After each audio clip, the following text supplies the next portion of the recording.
Hoy está de moda ver series de submarinos alemanes en distintas partes del mundo. Pero también se habla mucho de los submarinos en la República Argentina.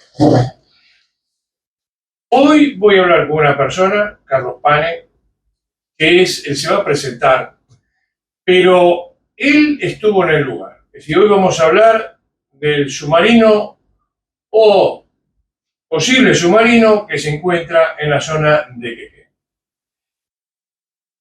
Carlos. Buenas tardes. Bien. Explícanos un poquito qué es lo que haces. Mi nombre es Carlos Pane, soy ingeniero, tengo una empresa de ingeniería submarina. Nos dedicamos a investigaciones subacuáticas y en este caso nos contrataron para ver y documentar e investigar un posible submarino alemán en las afueras de las costas del puerto de Quequén, frente a la zona de Costa Bonita y Aguas Verdes. Entonces, hacia así nos dirigimos, somos un grupo de profesores de la universidad pública junto con alumnos de la universidad pública en un emprendimiento privado que nos dedicamos a, con la ayuda de la tecnología, poder hacer este tipo de campañas que son desafíos realmente importantes. Vos tenés ROV, tenés unos equipos Exactamente. Importantes para poder hacer esto. Exactamente. Tenemos una flota de 3 ROV, cada uno con alguna especificidad distinta según la tarea que nos toque hacer. Bueno, entonces vamos a ir concretamente, para no perder tiempo, al tema de la búsqueda de este posible submarino en la zona de Quequén. Yo siempre digo que hasta ahora todo lo que se habla de submarinos es que me dijeron, que no sí, pero no hay nada concreto. Lo más concreto que tenemos hasta ahora sería el trabajo que hicieron ustedes. Desgraciadamente, por lo que ya un poquito me contaste, podés ampliarlo, existen en la República Argentina muchas trabas para poder investigar estas cosas. Justamente, nosotros cuando fuimos contratados para hacer esta campaña, en realidad lo que más nos motivó a encarar el desafío fue la envergadura, la importancia de eso que nosotros íbamos a documentar por el significado que tiene en la historia, tanto en la historia mundial, en la historia del pueblo judío y en la historia de la Argentina, porque mucho se dijo y se dejó de decir justamente de la presencia de los alemanes de la posguerra en la Argentina. Entonces, hacia allí fue que nos dirigimos. Nosotros tuvimos que estudiar el tema porque no tenemos formación naval. Entonces, desde unos 6 meses antes, mis alumnos me ayudaron a armar esta maqueta para tener una noción más cabal de qué es lo que nos podíamos encontrar supuestamente ahí abajo. Conseguimos planos originales de los astilleros que construyeron a los submarinos, los distintos tipos. Estudiamos puntualmente ese modelo de submarino que sería un clase 9, que eran los submarinos transatlánticos, y dentro de los clase 9 era un tipo 40C que tenía algunas particularidades especiales. Entonces hicimos mucha tarea nosotros como profesores y mis alumnos en este emprendimiento privado, estudiando para ir lo mejor preparado posible para estar a la altura de la tecnología, porque claramente la tecnología vio lo que vio, pero la tecnología no interpreta, la interpretación la tenemos que hacer nosotros. Entonces, para eso hay que formarse, capacitarse, estudiar, pero sobre todo estar muy motivados. Y este pedazo de historia era la motivación máxima para nosotros. A ver, yo te voy a preguntar, esa línea roja que tenemos ahí es la derrota que ustedes hicieron. Exactamente. Acá estamos viendo nosotros la navegación. El largo de esa línea coincide con el ancho de la pantalla, o sea, lo que estamos viendo en esa línea es lo que estamos viendo acá. A ver, claro, entonces. El ancho de la línea roja es el ancho de la pantalla. Exactamente. Perfecto.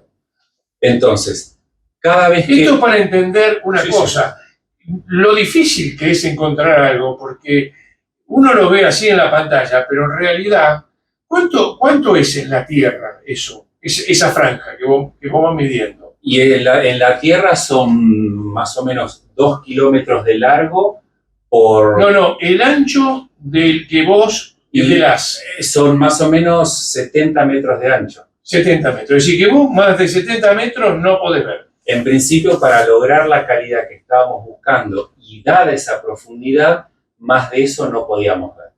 Y lo que hay que considerar es que uno está en mar abierto, no hay referencia de una tranquera, un mojón de kilometraje, un cartel de ruta, un camión parado, un parador o atalaya o una estación de servicio. No hay nada, absolutamente nada. Uno navega por coordenadas de GPS y navega interpretando lo que se ve en el fondo. Eso amarillento anaranjado que vemos es el fondo del mar que nosotros íbamos viendo abajo y hay que estar ahí mirando. Cuando aparecían esas anomalías que nosotros empezamos a ver en un fondo plano de arena, dijimos, bueno, acá hay algo. Entonces empezamos a hacer un patrón de búsqueda de caracol alrededor de esa anomalía y bueno, puede llamarse suerte de principiantes, lo acepto. Encontramos una anomalía muy importante en un campo plano de arena y ahí nos enfocamos. Es decir, veamos la importancia del tema porque a veces uno no entiende. En el medio del mar, vos vas viendo nada más que 70 metros. Así, y la tenés que pegar. Y la pegaron. Y nosotros la pegamos. Y la pegaron. Porque el dato, según tengo entendido, que tenían inicialmente, no tenía nada que ver con... Exactamente. La autoridad de aplicación nos dio una coordenada que es la que ellos tenían registrada, porque acá hubo que pedir todos los permisos adecuados, pero nosotros vimos que el margen de error de esa coordenada era de 800 metros, porque nosotros la anomalía que nos dedicamos a investigar estaba 800 metros desplazadas al sudeste de el sitio donde nosotros produjimos la... Bueno, mostrame acá, para que lo vea la gente que está mirando el video, ¿dónde está la anomalía? Bueno, me voy que a ustedes les llamó la atención, ¿no? Exactamente. Nosotros la anomalía la denominamos con 3 nombres, M1, M3, M4. La coincidencia de esos puntos es que están a 80 metros de distancia desde un extremo al otro, que coincidiría con la eslora del submarino que nosotros estábamos buscando. Entonces eso nos entusiasmó y nosotros lo que hacíamos es, sin saber lo que estaba abajo, pasábamos en distintas direcciones, por eso es lo que se ve. Y esto que tenemos acá es la anomalía. Si ustedes se fijan acá, tenemos el punto M4, vamos a adelantar un poquito. Este punto M4 que está acá es una de las pasadas. Ese punto M4 coincidía con una supuesta torreta y un supuesto periscopio. Me tomo la licencia profesional de utilizar la palabra supuesta. Y que pasamos varias veces y veíamos siempre lo mismo en el mismo lugar. Y había mucha coincidencia con lo que nosotros habíamos estudiado en los planos. Perfecto. Entonces, esto que estamos viendo acá, ustedes lo veían a bordo de la embarcación porque tenían el sonar. Es decir, aquí tenían un sonar que les iba marcando. Correcto. A esto ustedes le sumaron la información del ROV. Exactamente. Y tenemos aquí en 2 pantallas, a la derecha y a la izquierda, la información del ROV. A la derecha tenemos, explícamelo vos. Bien, esto que tenemos acá en la pantalla de la derecha, esto que estamos viendo en la pantalla de la derecha es la imagen de la cámara 4K de uno de nuestros ROV, en ese punto donde nosotros pusimos un fondeo que era supuestamente el centro de esa anomalía, vamos a llamarlo anomalía todavía, y pudimos obtener muy buenas imágenes de ese lugar y ese mismo ROV tenía a su vez un sonar de frente que permitía ver cuando la claridad del agua no era lo suficiente a través de un sonar acústico, como se comunican las ballenas, los delfines, los murciélagos. Nosotros podíamos obtener estas imágenes de estructuras que se pueden interpretar muy fácilmente. Corresponde a los especialistas navales o a los especialistas en equipos de mar decir qué es eso y a qué corresponde. Nosotros nos contrataron para hacer la toma de imágenes y la investigación, no para hacer la interpretación de las mismas. Entonces nosotros podemos acercar o alejar el sonar, aparte para no chocar y no engancharnos. Esto es lo que vio el sonar del ROV. Exactamente, en M1, M3 y M4. Eso es lo que vio el sonar ROV, porque la cámara había turbulencia y no se veía. ¿Y vos qué decís que es eso, por ejemplo? Eso no es concluyente. Eso no es concluyente. Pero, ¿esto qué puede ser? Son estructuras reticulares que podrían ser de un galpón, de una viga, de un refuerzo o de una estructura de una embarcación. Entonces, algunas se asemejan a estructuras de submarino. Correcto. Sí. Pero no todas. Estos videos, que son los videos de prefectura,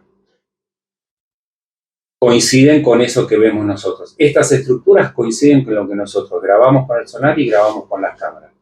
Estas son mis imágenes. Esto es de mi ROV. Esto lo grabé yo.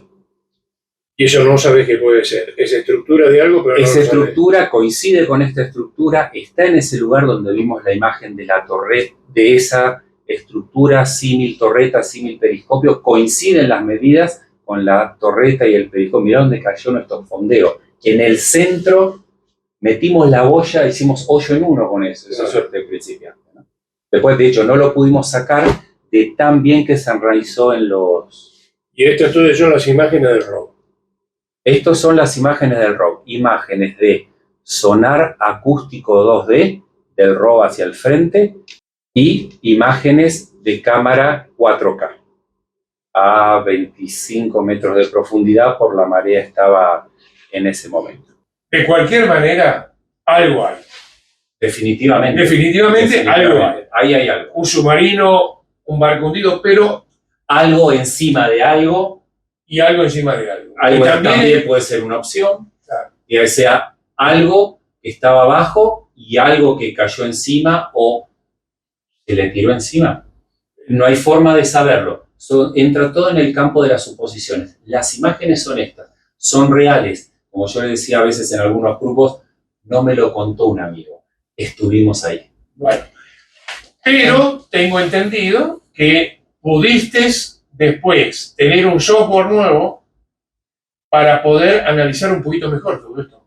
Definitivamente, cuando se concluyó esta campaña que, a ver, tuvo muchas oportunidades de mejoras que no se pueden prever con anticipación hasta que uno está en ese lugar. O sea, es muy difícil no cometer errores cuando uno está en tiempo real porque no se puede prever. El tiempo real te va empujando. Entonces, esas oportunidades de mejora, nosotros tuvimos algunas que aprendimos en este caso, porque nunca habíamos hecho un submarino alemán, habíamos hecho todo otro tipo de naufragios, pero no uno de estos, con tanta antigüedad. Entonces, nosotros hicimos nuestro propio análisis de cómo sería ir mejor preparados en una próxima campaña y definitivamente decirle a algún organizador o financiador de una campaña así que la campaña se tiene que organizar en base a la meteorología y a las condiciones climáticas. No se puede organizar en base a las elecciones, en base a si Netflix o Discovery Channel llegan primero. No funciona así. Lo que manda es la meteorología. Sí, yo quiero aclarar que en base a lo que ya habíamos hablado nosotros precedentemente, esto es si las cosas salen bien cuando uno las ensaya, pero esto no se puede ensayar. No. Esto uno llega y aprende, y con lo que aprendió está en condiciones de mejorarlo. Y hay cosas para mejorar, evidentemente, porque hay, es decir, uno puede, el que está viendo esto dice, bueno, pero esto es insuficiente. Bueno, esto es insuficiente porque se hizo 3 días. Hasta acá yo me animaré a decir que es no concluyente, pero a ver, algo hay. Yo me animo a decir que tiene 4 patas, bigote y maulla, pero yo no puedo decir lo que es. Lo que es lo tienen que decir los especialistas en base a las 4 patas, al bigote y a qué maulla. Ahora, con el nuevo software que ustedes determinaron la silueta, el nuevo software que nosotros tuvimos que comprar en licencia varios meses después de terminar esta campaña y con todas esas oportunidades de mejoras detectadas en ambos lados de la organización, nosotros compramos un software nuevo ya no teníamos las imágenes originales, tuvimos que trabajar con restauraciones de imágenes. A ver, esto no es toda la información porque no está en nuestro poder, nosotros entregamos toda la información. Estos son restos, resabios, recuperos de papeleras, de archivos mal borrados. Entonces, en base a eso reconstruimos esta poca información, y esta poca información es la que hicimos correr en un software nuevo que compramos más tarde, y ahí se ve perfectamente una silueta que yo sí me atrevo a decir, como un ingeniero no especializado en estas cosas, que esa silueta no es de una embarcación que flota. Esa silueta es de una embarcación sumergible. Claro. Alguien que le ponga el apellido. Cuando yo vi la silueta, ¿no es cierto? Es decir, evidentemente, si ustedes ven la silueta de un submarino, no tiene nada que ver con la silueta desde arriba de un buque. El buque es mucho más ancho en la proa, tiene otra forma. Y es cierto, la silueta que estamos viendo acá es una silueta que tiene una relación manga-eslora muy parecida a lo que puede ser un submarino.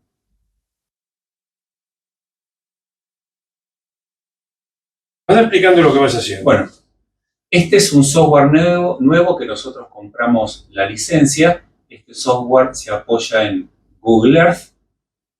Vamos a ver entonces, esta fue la zona de investigación, y si nosotros agrandamos y hacemos zoom en la pantalla, vamos a ver una de las navegaciones en donde nosotros levantamos los datos que a nosotros nos dieron a entender que efectivamente esas anomalías que nosotros, esto lo hicimos varios meses después de la campaña, y en una de las vistas, porque no se ven todas las vistas, si ustedes ven, acá se aprecia una silueta que yo ahora le voy a empezar a hacer zoom. Ustedes ven, acá tenemos la proa, acá atrás tenemos la popa.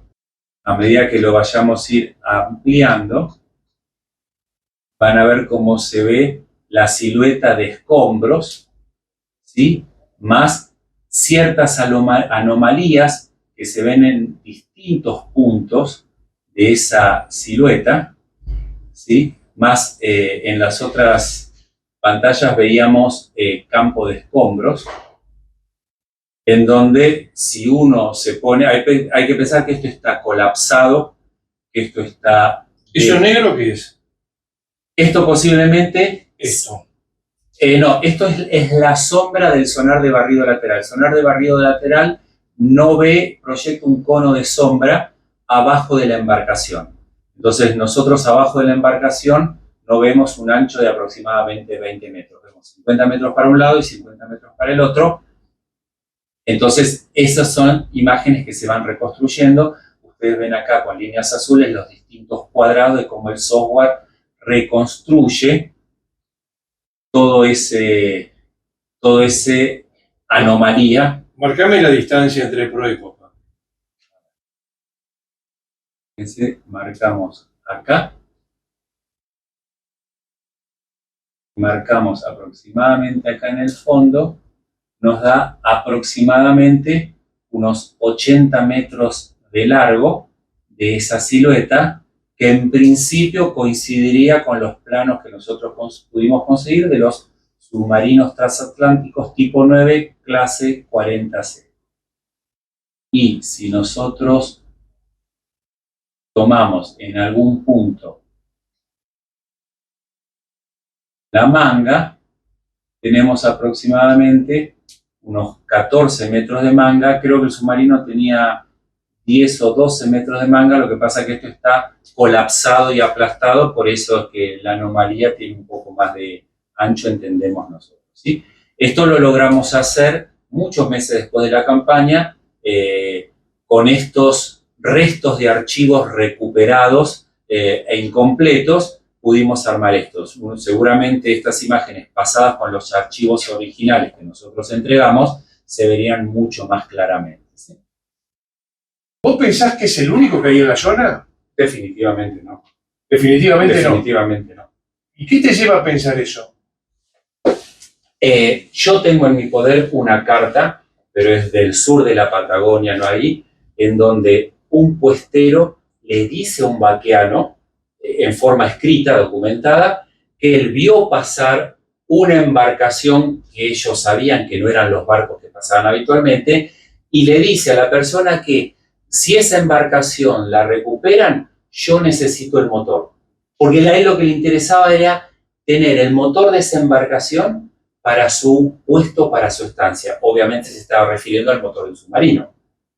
Nunca él consiguió el motor, pero eso dio la pauta que hace 60 años atrás o 50 años atrás había movimiento allá por la Patagonia de la gente que lo veía.